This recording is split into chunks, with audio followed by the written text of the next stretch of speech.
There we go.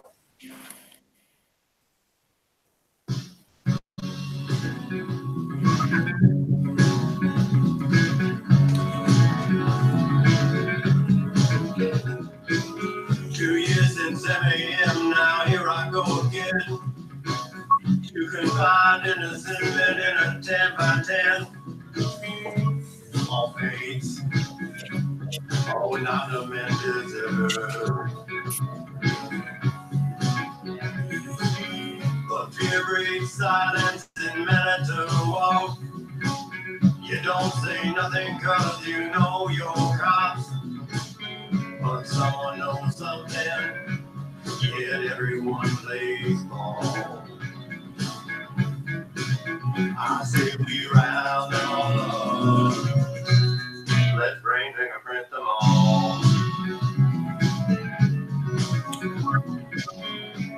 Everything about the case it was suspicious. I hope the Biden Chief of Justice are so vicious. For those who read the lie, they temporarily preserve. From time into time, both the Brennan so-called confession to the fact that Peterson was out of town when she went missing. How can we forget Andy and William Henry Call?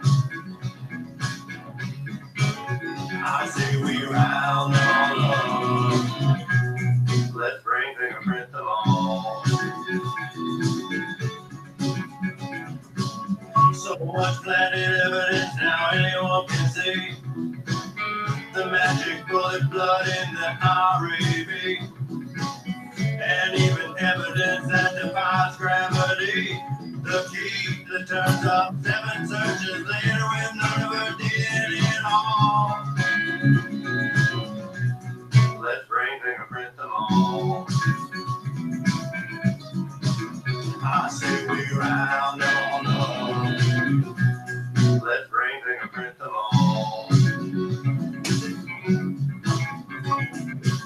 Who's pulling strings? I want to know that I break. For those who pay attention on the unbanked stay. Those that are smiling, they always know who would take the ball. I say we round them all up. Let's bring fingerprint them all. I say we round them all up. Let's bring fingerprint them all.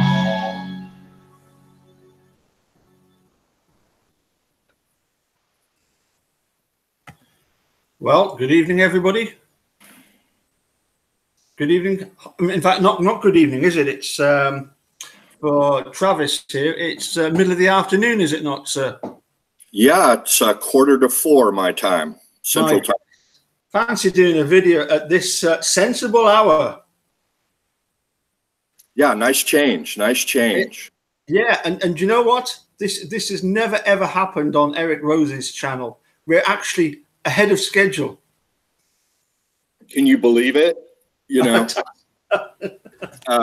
Eric Jose time. You know, it's like island time, Jamaica time. You know, it's just its own thing. However, in his defense, he does have to contend with LA traffic, and you know, I know you've contended with traffic in London, Edinburgh, but you know, there's just nothing that compares to SoCal traffic. You know, it's just something you got to work around. So in his defense, but yeah, definitely there's Eric Jose time. Oh yeah. You'll definitely stick up for him, won't you, pal? I try to. It's easy to stick up for, you know, as are you. And he needs somebody to stick up for him, because I'll tell you, the abuse he's been taking off me over this, it'll be nearly 2 years now, probably even longer, you know.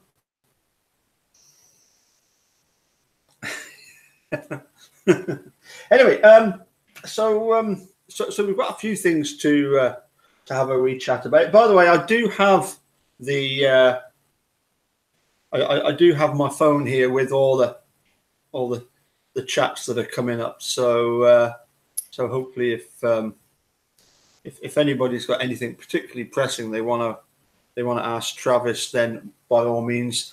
But to be honest, Travis, it was me.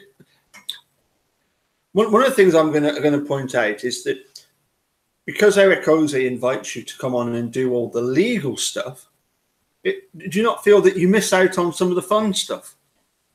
Yeah, well, that's a great question. Yeah, all the time, because there's other platforms that he has. He has his Discord platform, and it's like one extreme to the other. Because when you're trying to give the most accurate answers to legal questions that you possibly can, the ones that are absolute, I try and research and be accurate on, and then talking about the legal arguments, trying to give a balanced approach. Sometimes the news isn't always good talking about the legal aspects of the case. It's hard to be the bearer of bad news with anything. And then, to the extent I can, I'll throw in my 2 cents about Lynn Kaczynski and Kratz and, some of the other characters involved in this thing. But for example, just a rough example, to discuss whether, is Teresa Halbach still alive, for example. And so for a legal perspective, it's not even part of the conversation, and and I just kind of leave it at that. There's a lot more I'd like to say about that, but it's just not appropriate in a legal context, which is why I enjoyed conversations with you that we've had about the law one-on-one.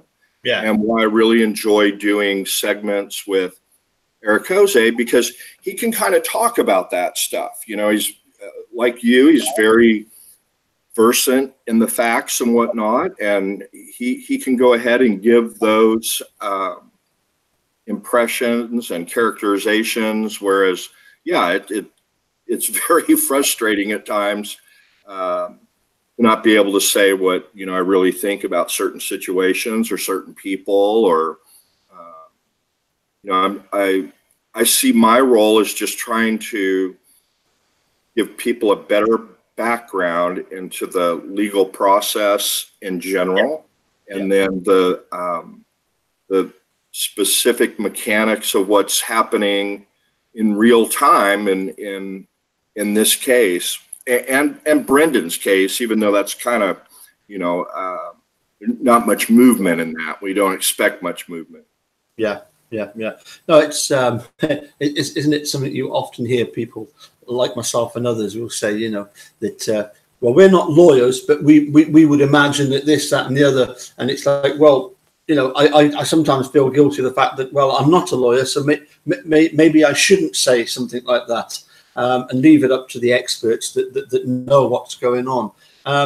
But one thing that I'm sure I can sort of pin you down on, and we possibly share the same opinion.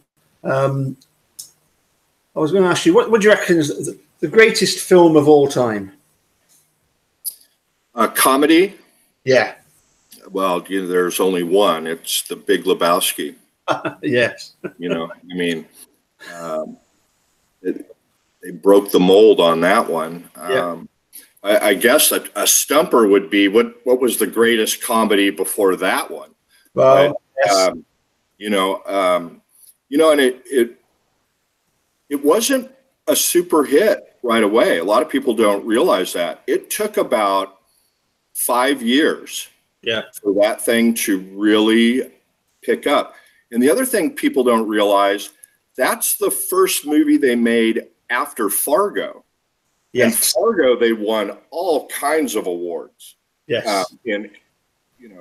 From the Oscars, their own peers, from the press, the Golden Globes. I'm not up on all the different awards, but they won awards from a wide range of folks for Fargo, as they should have. Yes.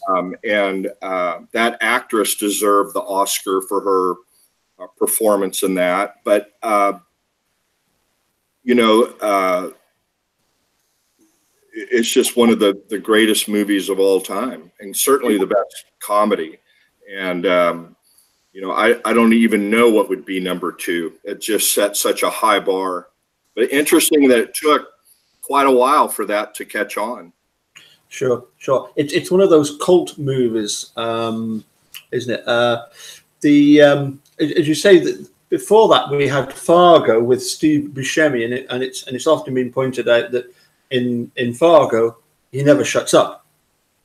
In The Big Lebowski, he's constantly being told, "Oi, shut up."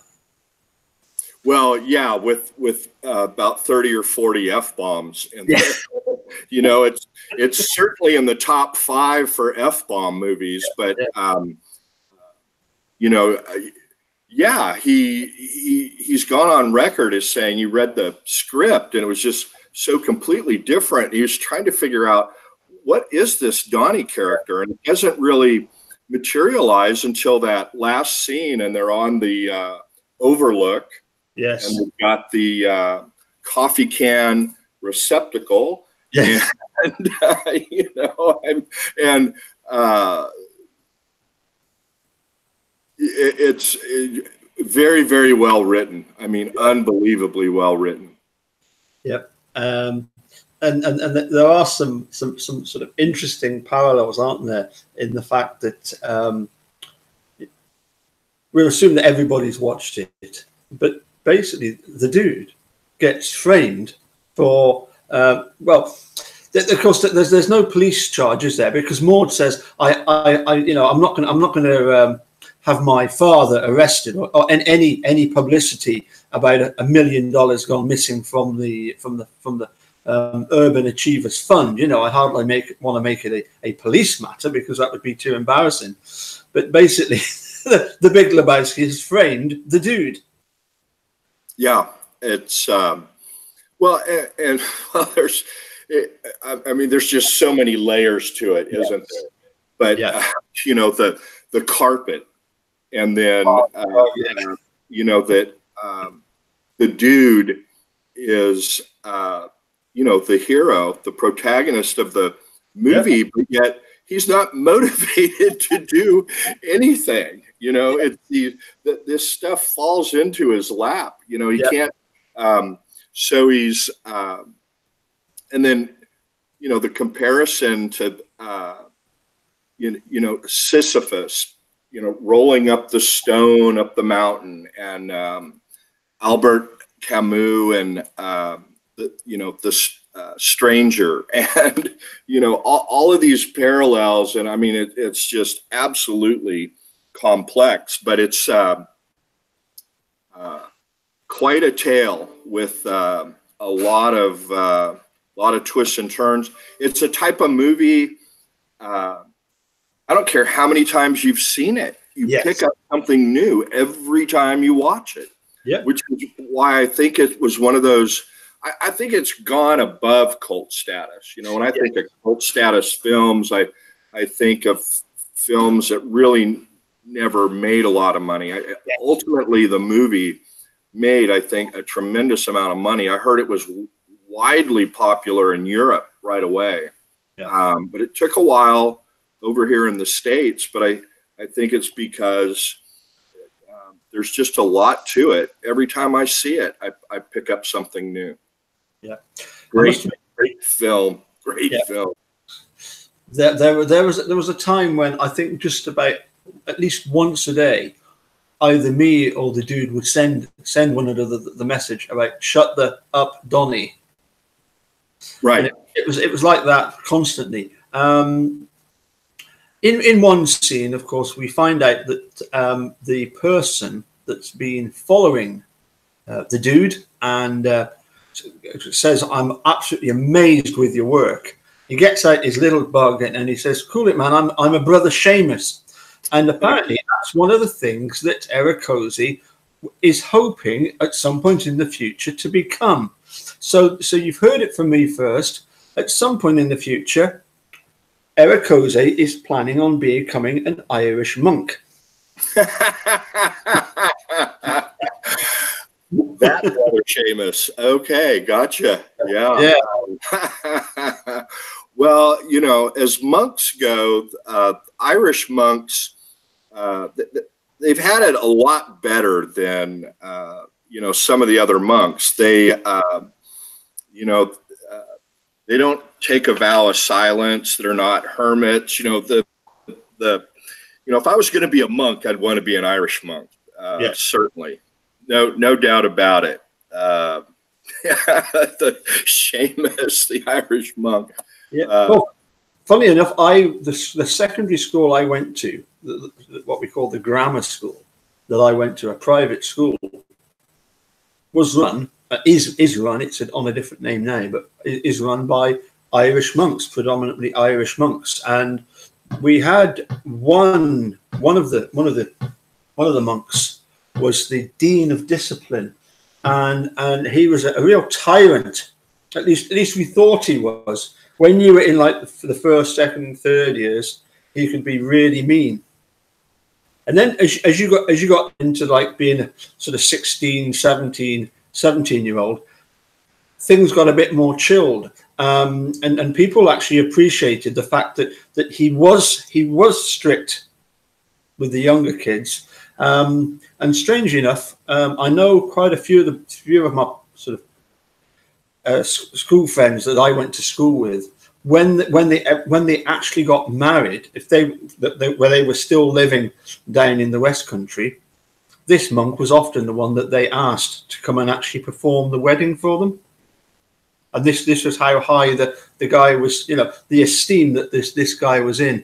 That, you know, that there was a lot to be said for being strict with us when we first got there. You earned his respect. If you respected him and did what he told you, then he, you know, he started to respect you more and more as you got more mature. And I think that there's quite a lot to be said for, you know, respecting your teachers. Nowadays, I know that a lot of, unfortunately, there's parents out there that seem to think that it's only the teacher's job to look after the kids and to nurture them. That, you know, the whole idea of going to school is so that they go to school, the teachers take care of them, and then when they come back home, just do what they like and not bother spending any time with them whatsoever.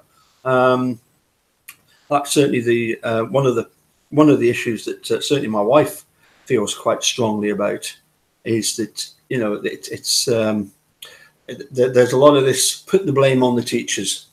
The teachers need to sort this out. That's something that they need to do. Anyway, that's my little rant over with.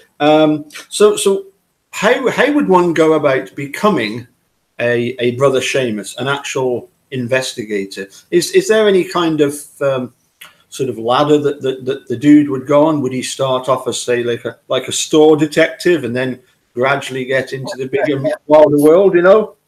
Well, you know,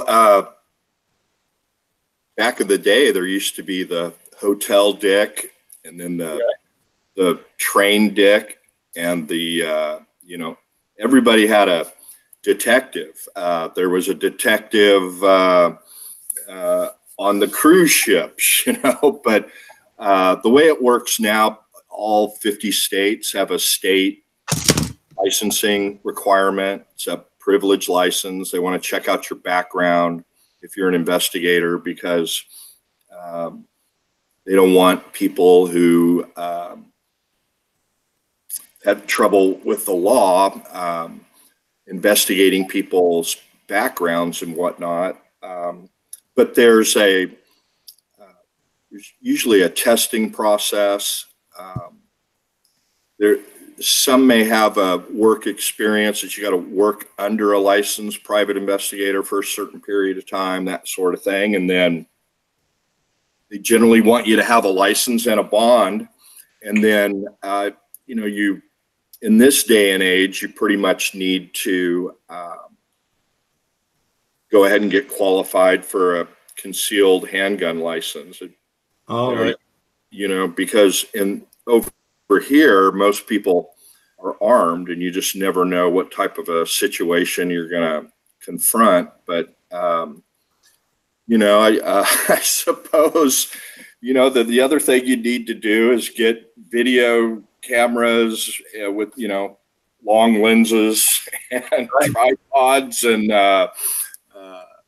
you know, all of the stuff. There's not much glamour to it, which is why, you know, I like some of these writers that really capture the truth of it, that it's a bunch of divorce cases. Right. You know, catching spouses in awkward situations, so to speak, and all of a sudden, you know, a really good case pops up. But you know, on a serious note, a lot of private investigators get appointed by the courts to assist defense counsel, and they're paid just like the guy O'Kelly was. He was paid by the county and submitted a bill, and unfortunately, you know, he didn't turn out to do. But you know, there are a lot of investigators that are well known that work on defense cases. You know, one of the most famous is the gentleman that Blood Knot was based on, the West Memphis Three. He was a private investigator in Memphis, Tennessee, right, and which is just right over the river from West Memphis. And you know, it's a rich versus poor, or middle class versus lower class, east versus west situation. But he saw what was happening to these three boys as it was happening in real time. And he volunteered. He said, you know, I just know this is a train wreck waiting to happen. And then sure enough, it did. But despite his best efforts to show people that, you know, this satanic panic is not real. You know, this isn't matching up. You know, this is a crime that fits a family member on family member. This is not a stranger on stranger type of a crime, based on, you know, the crime scene and everything else. And you know, but there are a lot of good private investigators that have done a lot of good, even in the post-conviction process, tracking things down and really finding the key to the case. Yep. Incidentally, I hope that Eric Cozy is listening to all of this, because he has actually made a couple of comments. He is keeping track of us. So only glad to be of help for you, dude. One of the things is that, of course, in the Big Lebowski, the private investigator has a Volkswagen Beetle. Well, I think I've managed to track down a Volkswagen Beetle, and I've actually been in touch with Carla Chase. They've got one in the garage at the Avery Salvage Yard. So I've asked Carla to keep that put aside. It needs a bit of renovation, but he's got a Beetle lined up, ready to go. I just don't know how cool the dude is going to look with his Lieutenant Columbo, you know, big sort of brown overcoat. Do you think it's going to really suit him? Oh yeah, you know. Yeah. Oh, okay. Along with his socks and sandals. Yeah, he won't stick out at all. Yeah. I mean, you know, it's the famous line, Marissa Tomei and My Cousin Vinny. Oh yeah, you blend. You know, he's going to blend with the Volkswagen. So. Good stuff. Dear. So anyway, so yeah, the dude is paying attention, and somebody put something about, I like the fact that Paul never checks his comments. Well, that's not true. I do occasionally remember to look at them. Now, the next thing I was going to ask you about was I can't remember what was on the list. Well, you said you wanted Gilter's yes, yeah, or the pardon. We haven't talked about the pardon.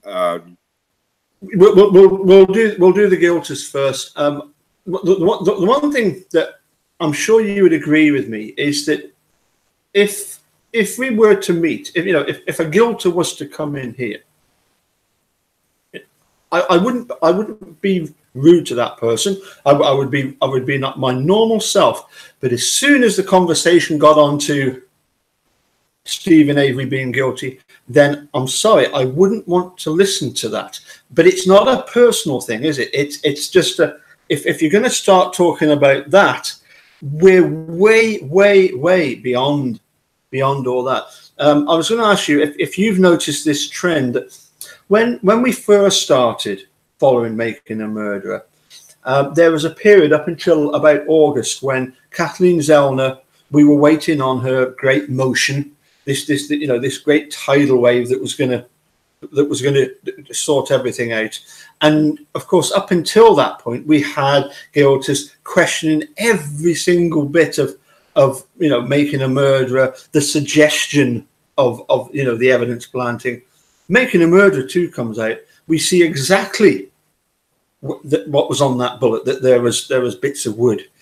We see exactly how they managed to get so much DNA on this thing. The whole evidence case argument has gone completely flat with them, to the extent now. Well, I'm wondering if you're noticing a trend that they're actually only interested in sticking up for Judge Sukovich and saying, well, you're not going to get anywhere, so you might as well give up, and then you'll feel better about it. I just wondered what your thoughts were on the.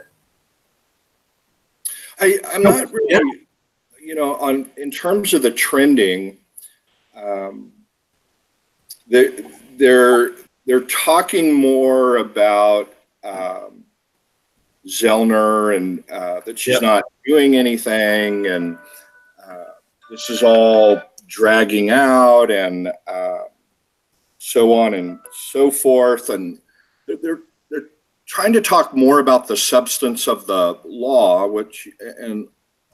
but I'm actually seeing that from both sides. Gilters, they of course couch it as, Zellner doesn't know what she's doing, or this is a big waste of time. This isn't going to go anywhere. Kind of anticipating what maybe the state's going to argue in a response or whatnot. Whereas the truthers, I'm just using the terms that develop, but some are even showing signs of frustration about how things go on, and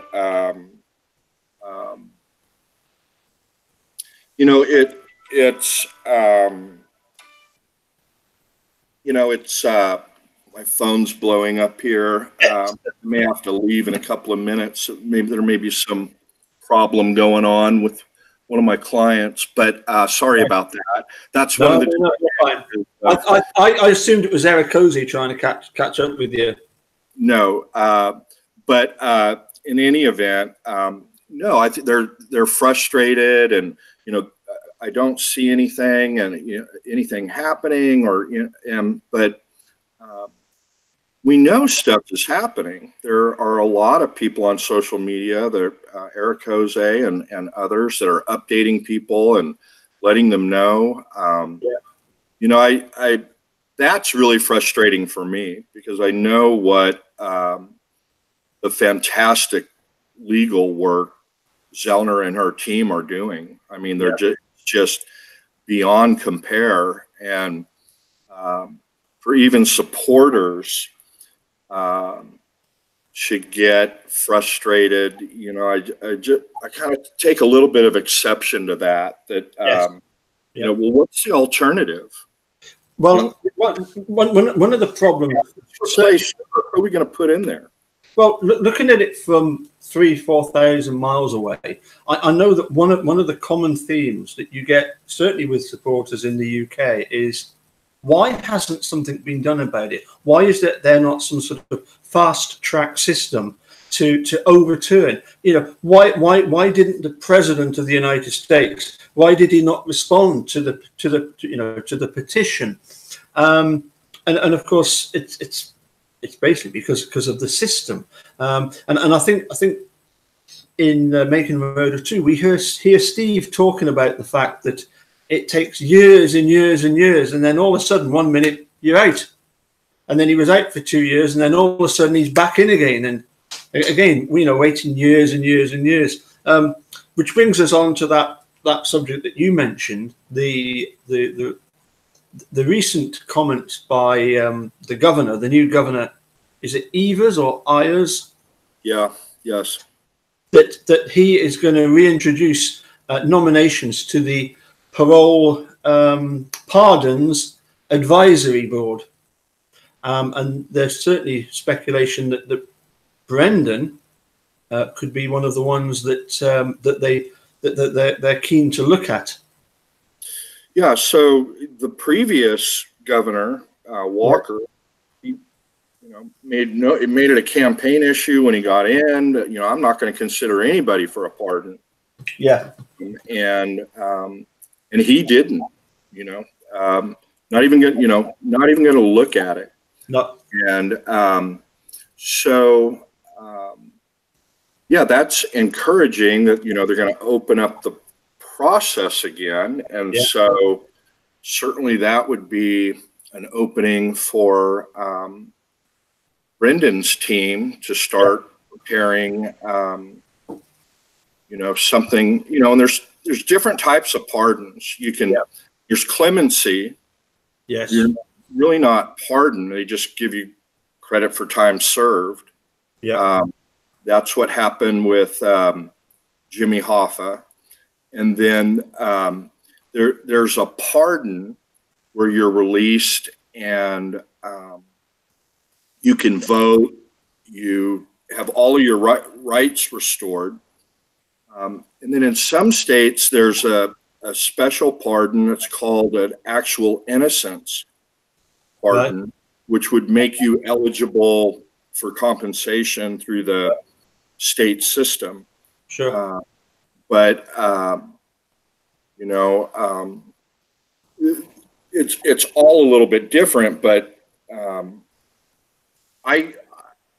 picking up the comments that Steve Drizin has talked about publicly, I think they're going to try for both, either a clemency and or a pardon. Yep. Yep. I got a message from Steve Drizin. It was a couple of days after SCOTUS decided not to hear the case. And I think I sent you that email, a copy of it. Yeah, that's a beautiful email. Yeah. My hat's off to you. I mean, that was a beautiful email that you sent him, and a beautiful response that he got. And I don't know if you've shared it. The only thing I'll say, I'm paraphrasing one part, that sure, he and this goes back to the previous issue, is that he said, this isn't an area of law for the person that's in something for the short term. Yeah. This is an area of law that you need to understand. You got to be in for the long term. Mm-hmm. And Zellner talked about this in 2. She said, they just want me to go away. Yes. And I'm not going to go away. No. And when they realize that, that's when they're going to start to deal with me. But I am not going away. Yeah. And that's got to be your attitude. And so it's frustrating for supporters. It's I'm sure it's frustrating for people on the other side of the issue that she's not going away. And they can squawk all they want, but she's not going away. No.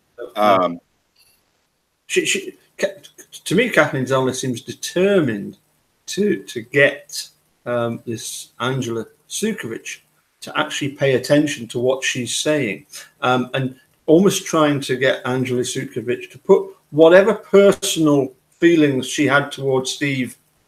I mean, she apparently was she was a judge that had tried to get compensation out of Steve, even though he's in prison, was trying to get money out of him for the holdbacks. And even when the holdbacks dropped it, she was insistent on carrying on. There was that sort of level of hatred towards Steve. Right. It's almost as if Kathleen Zellner is saying to Sukovich, you know, you're going to have to stop the way you're thinking. You know, you're maybe pampering to a lot of people locally who are also narrow-minded in thinking, oh, he's guilty. He's end of story. Of course he's guilty. You know, don't be stupid, sort of thing. But Kathleen Zellner just seems determined to put it across to Sukovich that you've got it wrong. You're going to have to change your tune. Yeah, absolutely. You know, for supporters out there that are hearing cries of frustration, you know, there's certainly not that sentiment in the legal community.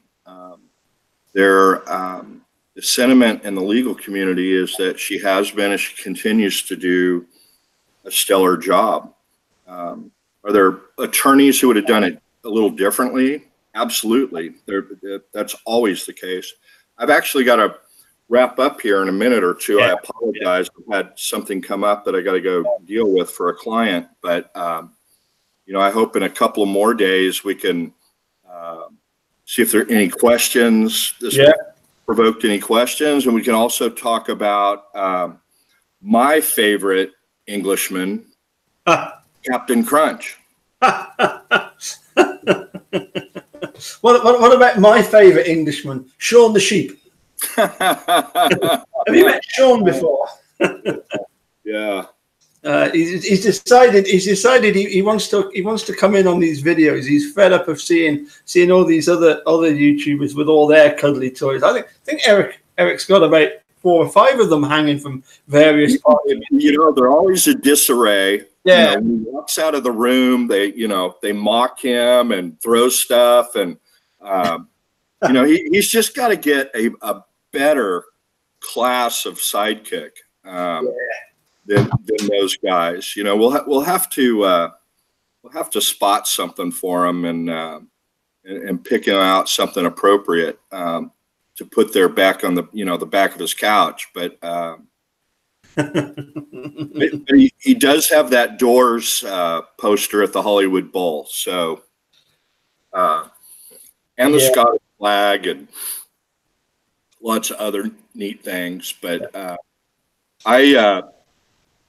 I sure appreciate you asking me to come on for a chat. I always have such a great time talking with you. And I think I first mentioned it probably 2 or 3 weeks ago, and it's just taken a while to get going. But listen, I'm going to let you go, and we're going to finish off in dude style with another Stacey song. This is again, it's just one of my all-time favorites. I don't mind playing it again. A bit of Don't Get Strange, especially for you, dude, if you're still watching. Take care. Thanks for joining. Thanks. Hello, everybody. Stay the course. You know, the dude abides. The dude abides. Cheers, everyone.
While they're in the game.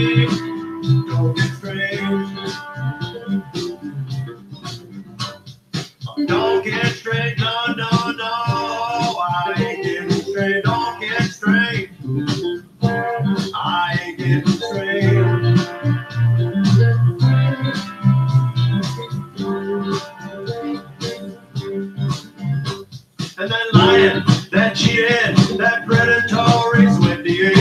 Anything he said, you can throw away. Oh, he's a legal state, don't get straight. Oh, may we finally find out who's to blame, don't get straight.